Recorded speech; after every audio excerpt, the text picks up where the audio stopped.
వీళ్ళందరూ మన చుట్టుపక్కల ఉన్న జమీందారులు బావా, మీ వంశానికి మద్దతుదారులు. చెప్పండి.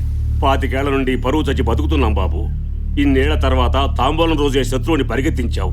రేపు బరిలో మీ వెనకాల మేమందరం ఉంటాం బాబు. ప్రాణం పోయినా పర్వాలేదు. అయితే ఓ పని చేయండి, మీ పంట పొలాలు మొత్తం తగలబెట్టండి, మీ ఇళ్ళన్నీ కూల్చేయండి. పంట తగలట్టేస్తే తిండిలా బాబు? ఇళ్ళన్నీ కూల్చేస్తే ఎక్కడుండాలి బాబు? చచ్చేవాడికి తిండెందుకు, ఇళ్ళెందుకు? 6 నెలలు కష్టపడితే వచ్చే పంట మీద మీకింత మమకారం ఉంది. 10 ఇటుకలు పేర్చుకుంటూ కట్టుకున్న ఇంటి మీద మీకింత ప్రేమ ఉంది. కానీ ఆ దేవుడిచ్చిన 100 ఏళ్ల జీవితం అంటే మాత్రం లెక్కలేదు. ఏ ప్రాణం కంటే రోషం ముఖ్యమా? మనిషిని మనిషి చంపుకుంటూ పోతే మనమన్న మాటే లేదు, జనవన్న పదము లేదు. నేల మీద మిగిలేది శూన్యం. మీ పగని బ్రతికించడానికి ఆ శూన్యాన్ని సృష్టించొద్దు. ఇక నుంచి ఈ ప్రాంతంలో తాంబూలాలు లేవు, తన్నుకోడాలు లేవు. ఎవరి బ్రతుకులు వారు బ్రతకండి. నీ ఆలోచన మంచిదే బాబు, మాకు బతకాలనే ఉంది, కానీ అవతల వాడికి లేదు. మీ నాన్నగారు ఓడిపోయాక మీ కొండగా ఎవరూ ఉండకూడదని మగబిడ్డలందరినీ చంపేస్తుంటే 2000 మందిని ఊరు దాటించాం. కానీ వాడు వెతికి వెతికి చంపించాడు. అందులో ఎందరు మిగిలారో తెలియదు. మీరొచ్చాక కూడా ఈ దిక్కుమాలిని బతికే బతకమంటారా? అక్కర్లేదు. నా అనేవాళ్లు లేని బ్రతికెలా ఉంటుందో నాకు తెలుసు. ఇక నుంచి ఏ కంట్లోనూ కన్నీటి బొట్టు రాలదు, ఏ ఇంట్లోనూ కడుపు కోత వినిపించదు. మిమ్మల్ని అందరినీ కలిపే బాధ్యత నాది. నన్ను నమ్మండి.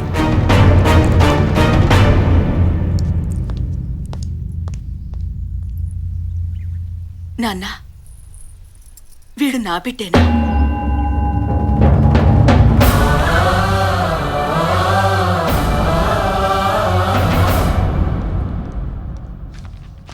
ఇందులో కొత్త ఉంది. 70 ఏళ్ళుగా జరుగుతున్నదే. పైగా అదో పండగలాగా చేసుకుంటారట కదా.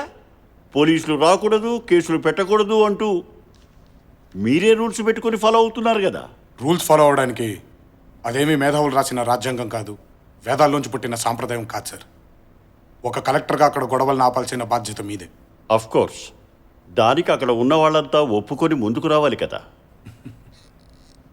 ఎందుకు రారు సార్? కిలో కందిపప్పు 100 రూపాయలకు అమ్మి పురుగులు పట్టిన బియ్యాన్ని 2 రూపాయలకి ఇస్తూ ఉంటే జనం ముందుకొచ్చి ఓట్లేయడం లేదా సార్? నీళ్లు లేకపోయినా ప్రాజెక్టుల పేరు చెబితే ఎగురుకుంటూ వచ్చి జెండాలు పట్టుకుని తిరగడం లేదా సార్? మీ జీవితాలే మారిపోతాయి అని అరచేతిలో ఫ్యాక్టరీలు చూపిస్తే తల్లిలాంటి పొలాల్ని వదులుకోవడం లేదా సార్? మాయని ఈజీగా నమ్మే జనం కొంచెం కష్టపడితే మంచిని నమ్మరా సార్? నోళ్లు లేని కోళ్ల పందాల్ని రద్దు చేసినప్పుడు ఆనందపడ్డ ఈ జనం మనిషిని మనిషి చంపుకోవడం తప్పు అనంటే ఒప్పుకోరా సార్? ఇన్నేళ్లుగా మా ముందుకు ఎవ్వరూ రాలేదు. ఫస్ట్ టైం నువ్వు వచ్చావు. నిజంగా నువ్వు బాధతో వచ్చావా, భయంతోటా? భయంతోనే సార్. ఏ బిడ్డ చనిపోతే ఏ తల్లి కళ్ళల్లో నీళ్లు చూడాలోనన్న భయం సార్. ఏ తండ్రి చనిపోతే ఏ బిడ్డ అనాథగా రోడ్డు మీద పడతాడోనన్న భయం సార్. కానీ ఎంత భయపడే గుండెల్లో మీరు భయపడే నిజం కూడా ఉంది సార్. మీ కాగితంతో పని కాదు, కత్తే పట్టాలనుకుంటే 5 నిమిషాలు సార్. Just 5 minutes. కంప్లైంట్ ఇవ్వడానికి ఆ కాంపౌండ్లో ఒక్కడు కూడా మిగలడు. అది జరగకూడదనే మీ దాకా వచ్చాను సార్. దయచేసి నా దాకా రానివ్వకండి. ఒక సిటిజన్గా నీ కమిట్మెంట్ నాకు నచ్చింది. ఒక ఆఫీసర్గా నా డ్యూటీని పూర్తి చేస్తాను. All the best.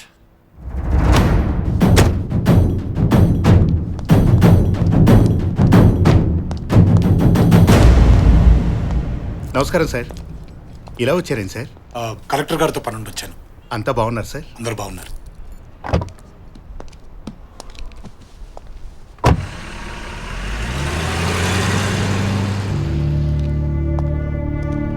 సార్ బండి రెడీ సార్. వాడికి సల్యూట్ కొట్టావేంట్రా? ఆయన వీరదుర్గం రాజావారి వారసుడు సార్.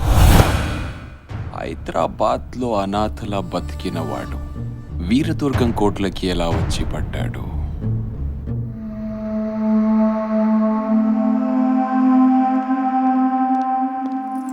అమ్మా, ఆకలేస్తుంది, అన్నం పెట్టవా?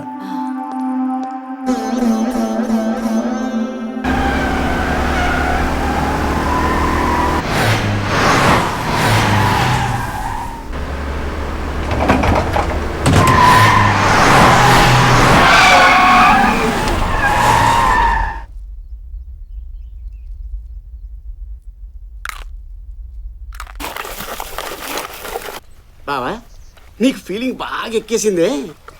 అకౌంట్ మర్చిపోయి అందరికి తెగ పెట్టేస్తానే. బాబు ఇప్పుడే పితికిన ఆవు పాలు సూపర్ గా ఉంటాయి. కత్తి తిప్పాలి కదా, పోసేయండి పొట్టలో. పోసేయమనరా. ఏళ్ల తరబడి ఇంట్లో దొబ్బి తింటున్నావు, నువ్వు తిప్పొచ్చుగా కత్తి. కత్తి తిప్పడం మాకేమైనా కొత్త అండి? నేను కత్తి తిప్పడం మొదలు పెడితే చుట్టుపక్కల ఊళ్ళోళ్ళకి ఏంటే అచ్చా ఒకసారి ఇలాగే మంచి మూడ్ లో కత్తి తిప్పుతుంటే పిడి ఊడిపోయింది. పనికిరాని ఎందుకని లోపల పెట్టేశా. ఆ పిడేదో ఎంచుకొని మళ్ళీ తిప్పడం మొదలు పెట్టొచ్చు కదండి. నీ అకౌంట్ లో ₹1,00,000 పడే బాబు, లక్షణంగా తిప్పుకుంటాను. భూషణం గారు, మీరు ఇలా పద్దాక నా అకౌంట్ లో చిల్లేశారనుకోండి, నాలో ఉన్న ఇజాలన్నీ బయటకు వచ్చేస్తాయి. ఏంటా ఇజాలు చెప్తాగా. ఇప్పుడు మీ దగ్గర డబ్బు ఎంత ఉందండి? నా దగ్గర 5,000 ఉంది. 5,000. నా దగ్గర 25,000 అన్నమాట. మీ 5 నా 25 కలిపితే 30. 15 మీకు, 15 నాకు. రాజు లేదు, పేద లేదు, ఎవ్రీవన్ ఇస్ ఈక్వల్. సమానత్వం అన్నమాట. 5కి 10 లాభం. ఇదేదో చాలా బాగుంది. ఏమంటారు బాబు దీన్ని? సోషలిజం అంటారండి. ఓహో, సోషలిజం చాలా బాగుందయ్యా. నెక్స్ట్ ఇజం ఏంటి? ఇదే విషమయ్యా. రౌడీజం. మర్యాదగా జేబులోంచి డబ్బులు తీబే. నేను తీను, నాకు సోషలిజమే బాగుంది. ఒరే కత్తేదరా, దీన్ని గోండాయిజం అని కూడా అంటారు. మర్యాదగా అడిగినప్పుడు డబ్బులు ఇవ్వకపోతే పొడిచి లాక్కోవచ్చు అన్నమాట. పొడుస్తావా? నేను భయపడతాను అనుకున్నావా? నీ సోషలిజం వదిలే, నువ్వే ఉంచుకో. ఒరే పొట్టాడా, కొట్టండి. అబ్బా లేదురా, పెద్ద అమితాబ్ బచ్చన్ లేదు, పొట్టండి సార్. చెప్పేది ఇంకోసారి నా దగ్గరికి కత్తి గిత్తి పిడి గిడి అని పద్దాక డబ్బులు అడిగావనుకో, టెర్రరిజం చూపిస్తా. టెర్రరిజం అంటే ఏంటి బాబు? ఒంగోబెట్టి వెనకాల బాంబు తోపుతా. తర్వాత ఏం జరుగుద్దో అడు చెబుతాడు, చెప్పరా.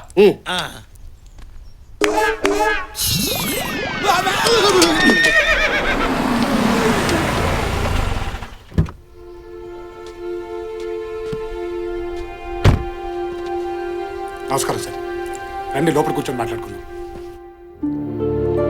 అమ్మా అమ్మా, కలెక్టర్ గారు వచ్చారు. సార్ రండి కూర్చోండి. కాఫీ తీసుకుంటారా, టీ తీసుకుంటారా? దయచేసి కంప్లైంట్ విత్డ్రా చేసుకుంటున్నట్టు సైన్ చేయండి.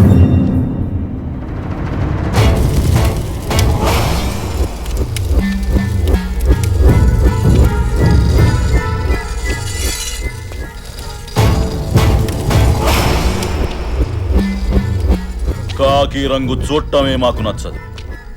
అలాంటిది మా ఇంటికే వస్తారా?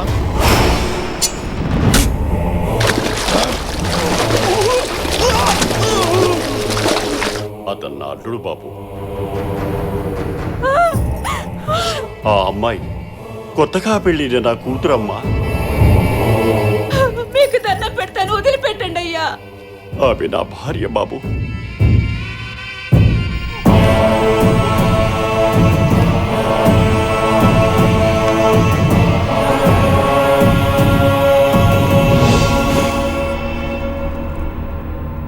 ప్రజాస్వామ్యంలో ఎవరైనా ఎవరి గురించైనా చెప్పుకోవచ్చు, అది మీరు వినొచ్చు. కానీ అది మా గురించే ఉండకూడదు. భగవంతుడు 2 చెవులు ఎందుకిచ్చాడో తెలుసా కలెక్టర్ గారు? ఒక చెవితో మనకు సంబంధం లేనిది వినినప్పుడు మరో చెవితో వదిలేయడానికి. ఒక చెవితో విన్నావు, రెండో చెవితో వదలలేదు. నా పేరు విని కూడా మాట వినని ఆ చెవి నాకు కావాలి.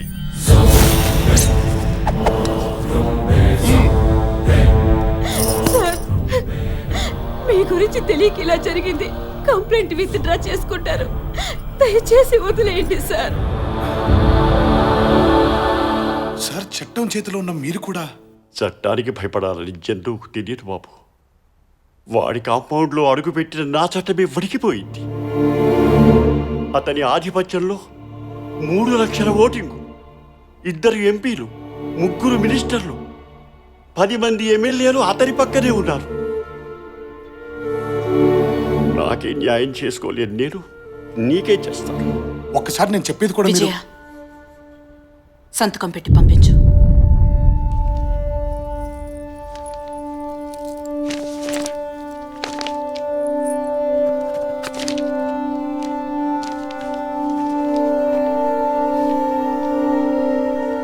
ఇప్పుడు అర్థమైందా? నువ్వు పుట్టి 25 సంవత్సరాలే అయ్యింది. ఈ గడ్డ మీద హింస పుట్టి 70 సంవత్సరాలయ్యింది. కలెక్టర్ కొత్తగా వచ్చాడా? ప్రభుత్వం ఇప్పుడే పుట్టిందా? ఇన్నేళ్ల సుదీర్ఘ పోరాటంలో మీ పెద్దలెవ్వరికి రాని ఆలోచన నీ ఒక్కడికే వచ్చిందా? 10 మందిని చంపటం వల్ల 1,00,000 మందికి మంచి జరిగితే అది న్యాయమా, నేరమా? నగరంలో పెరిగిన నీకున్నంత పరిజ్ఞానం 4 గోడలు దాటని నాకు లేకపోవచ్చు, కానీ సమాజ ధర్మం ఏంటో నాకు తెలుసు. జనాల్ని చంపే మృగాన్ని వేటాడటమే రాజధర్మం. జనం సమస్యల్ని తీర్చటానికి చావుకి ఎదురెళ్లేవాడే నాయకుడు. ఔషధమిచ్చే చెట్టు కూడా తను చచ్చి ఔషధంగా మారి మనిషిని బ్రతికిస్తుంది. ఈ వంశంలో పుట్టిన నువ్వు అంతే. జనం కోసం చంపు లేదా చావు.